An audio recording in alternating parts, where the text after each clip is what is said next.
প্রায় দীর্ঘ ৭.৫ বছর পর দাদিকে কাছে পেয়েছেন বিএনপির ভারপ্রাপ্ত চেয়ারম্যান তারেক রহমানের একমাত্র কন্যা জাইমা রহমান।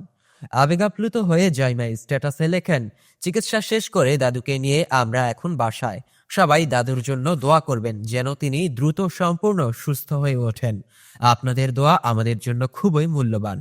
সর্বশেষ ২০১৭ সালে দাদি খালেদা জিয়াকে কাছে পেয়েছিলেন জাইমা। তৎকালীন তত্ত্বাবধায়ক সরকারের আমলে ২০০৭ সালের ৭ই মার্চ রাতে ঢাকা সেনানিবাসের মইনুল রোডের বাসভবন থেকে যৌথ বাহিনী গ্রেপ্তার করেছিল তারেক রহমানকে। এরপর জিজ্ঞাসাবাদ এর জন্য রিমান্ড শেষে প্রায় ১৮ মাস কারাগারে থাকতে হয়েছে বিএনপির ভারপ্রাপ্ত চেয়ারম্যান তারেক রহমানকে। এ সময় ১৩ মামলায় গ্রেপ্তার দেখানো হয়। পরে এসব মামলায় ধাপে ধাপে জামিন দেওয়া হয় তাকে।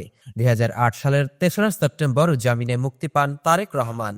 মুক্তি পাওয়ার ৮ দিন পর তথা ১১ই সেপ্টেম্বর তারেক রহমান লন্ডনের উদ্দেশ্যে ঢাকা ত্যাগ করেন। সেই থেকে তিনি পরিবার নিয়ে লন্ডনে বসবাস করছেন। ২০১৮ সালের ৯ ফেব্রুয়ারি থেকে লন্ডনে বসেই বিএনপিকে নেতৃত্ব দিচ্ছেন তারেক রহমান।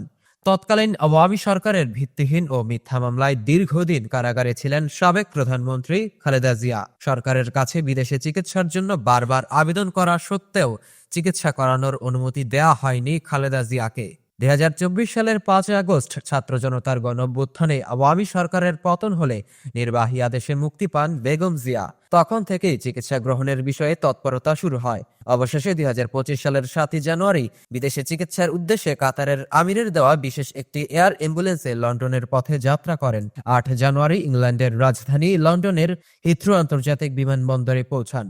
সেখানে দেখা হয় খালেদা জিয়ার সাথে তারেক রহমানের। এরপর বিমানবন্দর থেকে সরাসরি মধ্য পশ্চিম লন্ডনের দ্য লন্ডন ক্লিনিকে নেওয়া হয় বেগম জিয়াকে। লিভার বিশেষজ্ঞ প্রফেসর ডক্টর জন প্যাট্রিক কেনেডির তত্ত্বাবধানে চিকিৎসা চলে বেগম জিয়ার। টানা ১৭ দিন যুক্তরাজ্যের দ্য লন্ডন ক্লিনিকে চিকিৎসা শেষে চিকিৎসকদের পরামর্শে হাসপাতাল ছেড়ে তারেক রহমানের বাসভবনে যান খালেদা জিয়া শুক্রবার দিবাগত মধ্যরাতে।